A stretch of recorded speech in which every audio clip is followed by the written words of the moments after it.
Hello बच्चों, thermodynamics में एक important topic efficiency of cyclic process discuss करने जा रहे हैं। तो efficiency of cyclic process, efficiency ये इंजन के लिए होता है, हीट इंजन के लिए।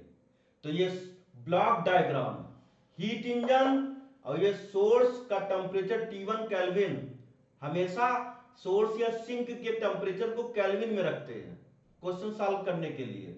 तो ये सोर्स, इसका टेम्परेचर T1 केल्विन और ये Q1 हीट ले करके, इनपुट हीट Q1, और ये वर्क करता है और जो वेस्ट हीट होता है वो सिंक को ट्रांसफर कर देता है, वेस्ट एनर्जी। तो Q1 इनपुट हीट है और Q2 रिजेक्टेड हीट है।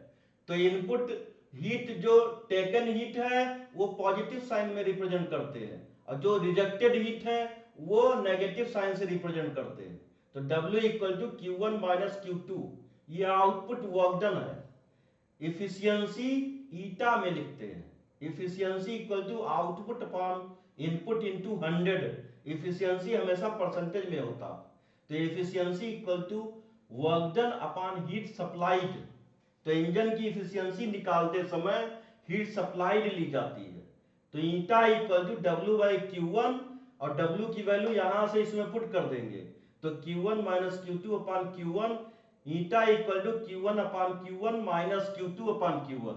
तो eta equal to 1 minus Q2 upon Q1, ये मोस्ट इंपॉर्टेंट फॉर्मूला है। Eta percentage equal to 1 plus minus Q2 upon Q1, ये माइनस साइन रिजेक्टेड हीट के लिए है और Q1 ये हीट टेकन के लिए, इनपुट हीट के लिए, into 100।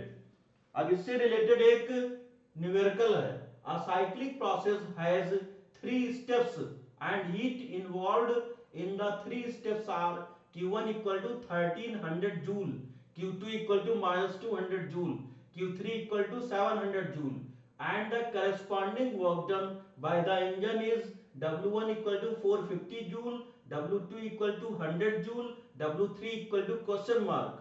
Then find W3 and efficiency of the engine. ये क्वेश्चन कैसे सॉल्व करते हैं उसका टेक्निक बताने जा रहे हैं। तो साइक्लिक प्रोसेस के लिए डेल्टा यू की वैल्यू हमेशा 0 होती है, इसको याद रखना। अब dq equal to, according to first law of thermodynamics, dq equal to delta U plus dw। तो डेल्टा यू 0 हो जाएगा। तो ये total heat Q1 plus Q2 plus Q3 equal to total work done W2 W1 plus W2 plus W3, सबकी value put कर देंगे। तो W3 की वैल्यू आ रही है 1450 जूल। तो efficiency equal to output upon input, output की वैल्यू है W1 plus W2 plus W3 upon Q1 plus Q3। तो ये वैल्यू आई 0.9 या 90%। अब नेक्स्ट है कार्नोट साइकिल। ये हाइपोथेटिकल इंजन होता है, मतलब 100% इफिशियंसी। इसमें सोर्स को सन, इसका जस्ट लाइक सन, इसमें T1 केल्विन टेम्परेचर है और सिंक ये एटमॉस्फेयर को लिया जाता है, ये T2 केल्विन टेम्परेचर है, ये हीट इंजन है। तो ये T1 is greater than T2। तो इसमें ये फॉर्मूला यूज करते हैं Q2 upon Q1 equal to T2 upon T1, ये इसके लिए फॉर्मूला है। T1 temperature of source, T2 temperature of sink. तो किस W equal to Q1 minus Q2, eta equal to output upon input. तो W by Q1, eta equal to Q1 minus Q2 upon Q1। तो 1 minus Q2 upon Q1 हो जाएगा। तो ये हो जाएगा eta percentage equal to 1 minus Q2 upon Q1 into 100।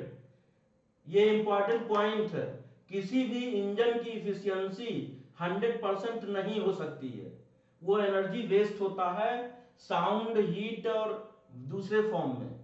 Second point है T1 and T2 is in kelvin always.